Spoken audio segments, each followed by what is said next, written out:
DGMOs की जो गुफ्तगू हुई है उसका फर्स्ट राउंड हुआ है, तो when is the next round expected in the 48 hours? जैसे कि इंडियन मीडिया ने रिपोर्ट किया, तो क्या अब तो खैर 24 घंटे रह गए, तो क्या एक दिन के बाद हम एक्सपेक्ट कर सकते हैं कि DGMOs दोबारा गुफ्तगू करेंगे इस देखिए गुफ्तगू? ये जब देखते हैं कि ये अगला राउंड कब होता है, हाँ, मगर मैं ये समझता अभी हूं कि कंफर्म जब भी नहीं है कि होगा, अगले 24 घंटे के बाद दूसरी गुफ्तगू होगी। इंफॉर्मेशन यही आ रही है।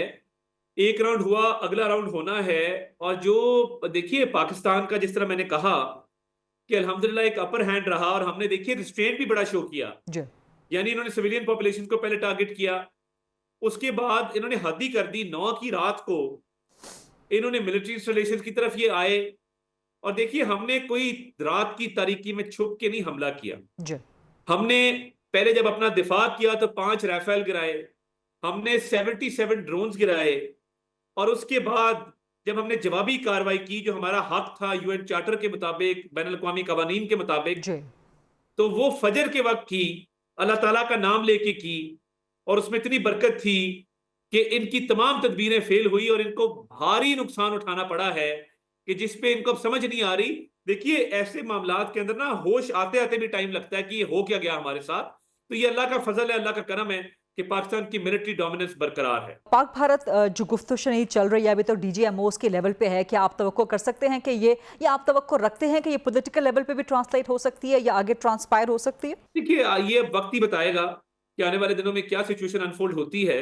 मगर सीज फायर के बाद लगता ये है कि ये डीजीएमओस का मामला अभी चलेगा, ठीक। और उसके बाद देखते हैं कि आने वाले दिनों में मजीद पेशरफ्त किस तरह होती है और किस लेवल पे होती लेकिन पाकिस्तान तैयार है भारत के साथ डिप्लोमेटिक लेवल पे, पॉलिटिकल लेवल पे एंगेज करने के लिए और मुज़ाकरात को रिज्यूम करने के लिए, और है। मुज़ाकरात अगर लेट्स सी बिकॉज एक प्रेसिडेंट ट्रंप ने इसका ऐलान किया है, तो लेट्स सी कि क्या फॉर्मेट और क्या मोड होता है, और आने वाले दिनों में क्या सिचुएशन बनती है।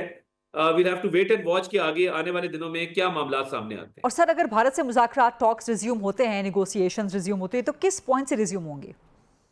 देखिए मैं ये समझता हूँ कि ये बहुत ही डिटेल्स की बातें हैं, और मैं बड़ा जिम्मेदार ओहदे पर हूं। मैं नहीं चाहता कि मैं कोई सेंसिटिव बात हम्म। या कोई डिटेल्स की बात वक्त से पहले करूं। वो मुनासिब नहीं होगा। या वो कम जेब से नहीं कम आप ये देता कि बता मैं सकते हैं कि किस कोई साल से रिज्यूम होंगे जहां से ये अब टूटे देखिए ना, थे? ये अब जैसे मैंने कहा कि आने वाला वक्त बताएगा कि कब कैसे मामलात होते हैं और कब होते हैं। ठीक है। और अगर ये मुज़ाकरात आगे बढ़ते हैं या DGMOs के लेवल पे भी जो गुफ्तगू हो रही है, तो बलूचिस्तान समेत पाकिस्तान के दीगर इलाकों में जो भारत की state sponsored cross border transnational terrorism के सबूत हमारे पास मौजूद हैं, उनके होते हुए क्या ये मुज़ाकरात आगे बढ़ सकेंगे, किस तरह से? और ये क्या ये चीज़ डिस्कस होगी, या बलूचिस्तान या दीगर इलाकों में जो रॉ की मुदाखलत है उसको किस तरह एड्रेस किया जाएगा? देखिए वो तो दुनिया के सामने हमने सबूत रखे हैं, जी। और हम रखते रहेंगे, और दुनिया को बताते रहेंगे कि इनकी इन्वॉल्वमेंट है। कलभूषण यादव उसका जीता जागता सबूत है।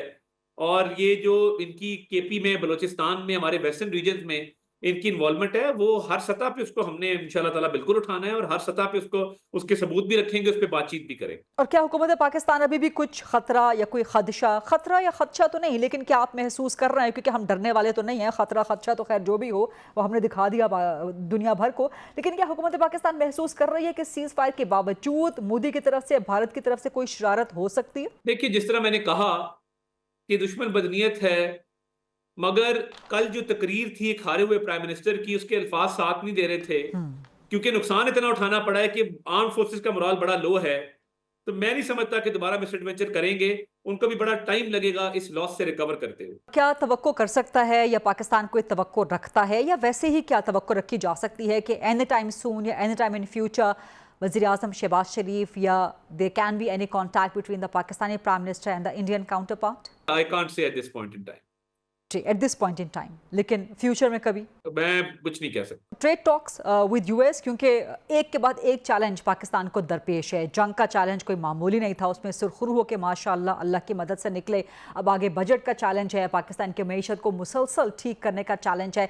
इसमें ट्रंप की तरफ से ऑफर करना कि पाकिस्तान के साथ ट्रेड बूस्ट की जाएगी। डेलीगेशन मेरा ख्याल है कि पाकिस्तानी पहले ही अमेरिका में मौजूद है या उसने जाना है जो टैरिफ के इशूज़ हैं उनको डिस्कस करने के लिए। तो जो अमेरिका के साथ हमारे ट्रेड का जो हुजम है, उस जो स्कोप है उसको मजीद बढ़ाने के लिए हमारे short term, mid term, long term हमारी स्ट्रैटेजी क्या है, गोल्स क्या है हमारे?